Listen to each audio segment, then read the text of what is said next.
Hey guys, today we're in the book of 1 Kings chapter 7. So yesterday we looked at Solomon building the temple, the house of God. Now today he is finishing or starting and finishing his house, plus he is finishing the temple of the Lord on the things or the furniture that it needs.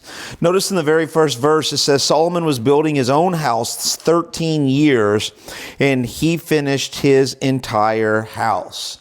The verse above that in chapter 6 tells us that he built the temple in 7 years, but his house took 13 years. That instantly should give you something in your mind, right? Whether he spent more time, more people on the temple, or he spent more time on his house.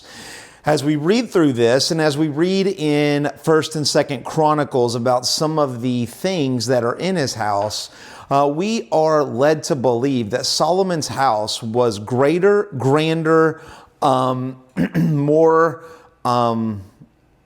opulent than the temple, right? So everybody thinks of the temple of the Lord as being the biggest and the best, but Solomon's house was far bigger, far better, far greater than the temple of the Lord. And let's look at how we kind of come to that understanding. Verse 2, it says he built the house of the forest of Lebanon. If you're reading this, you might think that means he built something else, but in reality, that's the nickname of Solomon's house. Solomon's house is called the forest of Lebanon. And the reality is, if you remember, he went to Tyre and he had all of his men go over to Lebanon to cut down the trees and to bring back the lumber. So his house is covered in wood on the inside. Now for us, that's not that big of a deal. You're going to say, oh, this thing is wood paneling, which to us might seem like a moment, but back then wood in Israel is very hard to come by.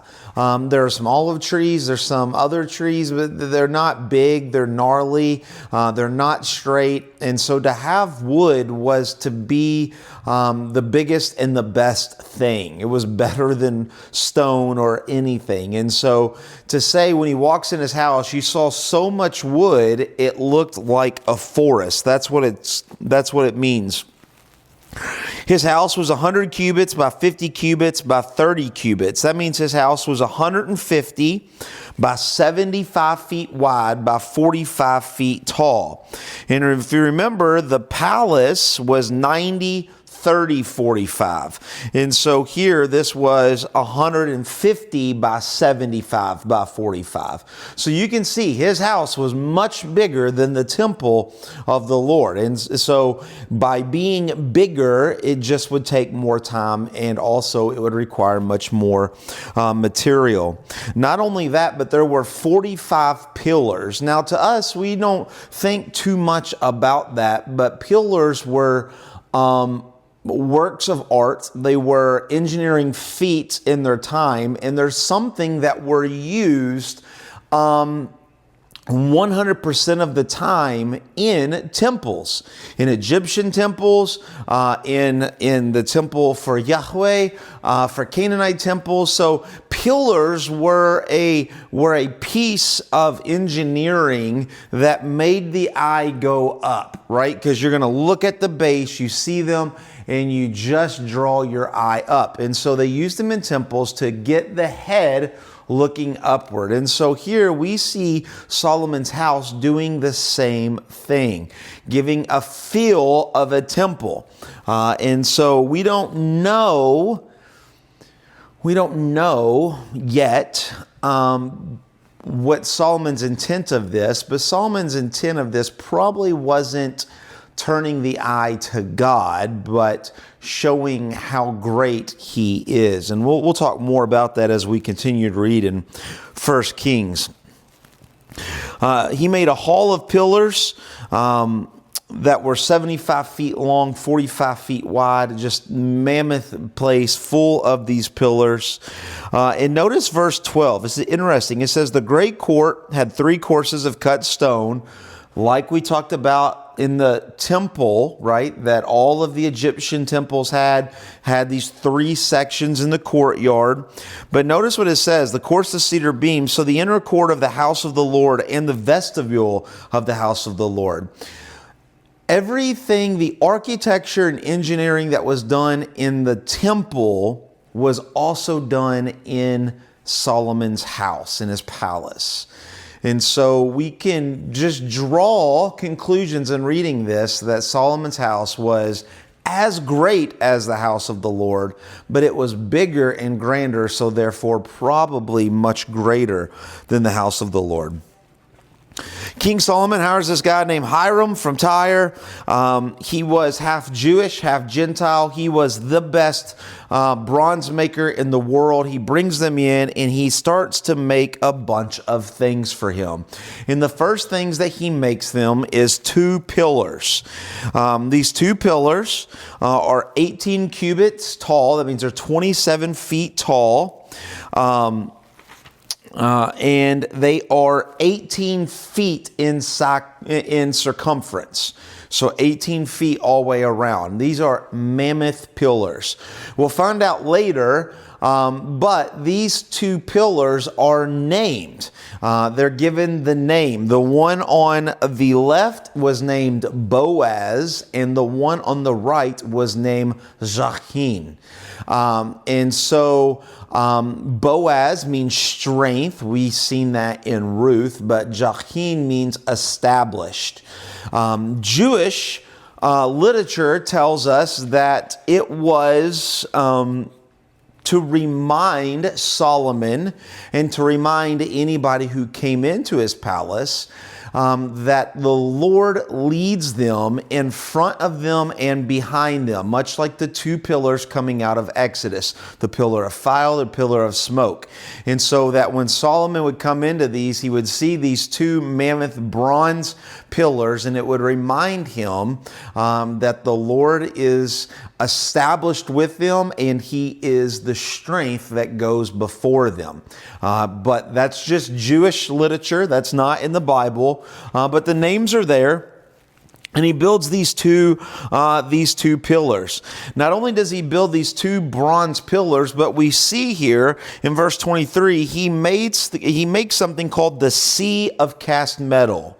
This is a lavalier, a basin of water. In today's language, we would call it a pool. He made a pool out of bronze, okay? It tells us that it is 10 cubits from brim to brim, okay? So it's 15 feet wide. It is 5 cubits high. It's 7.5 feet tall. As well, it is 30 cubits in circumference. It's 45 feet in circumference. So if you take these measurements, 15 feet wide, 7.5 feet deep, right, and 45 feet in circumference, that would hold 11,500 gallons of water. It's a pool. It's a small pool. And the point of doing this is something that the priests are going to use, and they're going to bathe in them. They're going to purify themselves in this, right? But remember, this is not in the house of the Lord. This is in Solomon's house. So not only is the priest going to use this, but Solomon's going to use this as a pool. As a refreshing thing to be in the middle of the desert to have. And so he talks a lot about this. And not only in that, verse 38, we see that he continues to build 10 basins of bronze. These 10 big bathtubs, if you will, they're bigger than a bathtub, but they're smaller than a pool. It's called like a tall jacuzzi. He builds these 10 jacuzzis that priests would use also to purify himself. Not only that, but Hiram continues to build pots, shovels, tools, working tools. He starts to build all of these things, and it talks about it has pomegranates and lattice and lilies. And these are, I wish I could have taken you to Egypt. This is Egyptian architecture. Right here, I'm going to post a picture of some of the pillars of Egypt. And think of lilies, think of pomegranates, think of these things. These are the exact same thing the Egyptians did and lots of other cultures did. And so he's building all of these things, tools and shovels and all of these things in bronze. And it says that Solomon takes them to Jordan. He takes them to Jordan to a clay base, and he casts them in clay, and then he's going to pour gold in these forms, and now he's going to have golden shovels and things that he's going to take to the house of the Lord. So he has bronze for his house, and he's going to cast them in the sands of Jordan to make them gold so that he can make tools that they will use inside of the temple. Bronze for Solomon's house, gold for the house of the Lord. Solomon made all the vessels that were in the house of the Lord, the golden altar, the table, the tables, and he actually made 12 tables, but we'll find that later in 2 Chronicles. He makes the lampstands. Notice there's plural because it's not just one as there was in the tabernacle, and now there's 10. 5 on each side. He makes flowers and lamps and tongs and cups and snuffers and basins and dishes and pans and sockets. And he makes all of these things out of gold for the holy place. And so Solomon, though he constructed the temple was without things to use, right? So the building was constructed. And now, after the 13 years of Solomon's house being built and Hiram finishing everything, now the temple is there with the things to start temple worship, right? And so that sets us up for the next chapter of tomorrow. So the temple was built in 7 years.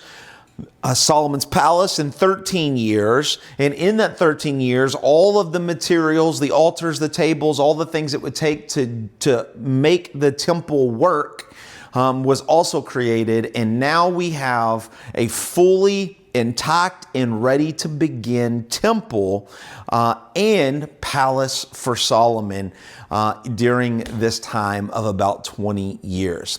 Hope that makes a little bit more sense, and we will see you tomorrow in chapter 8. God bless.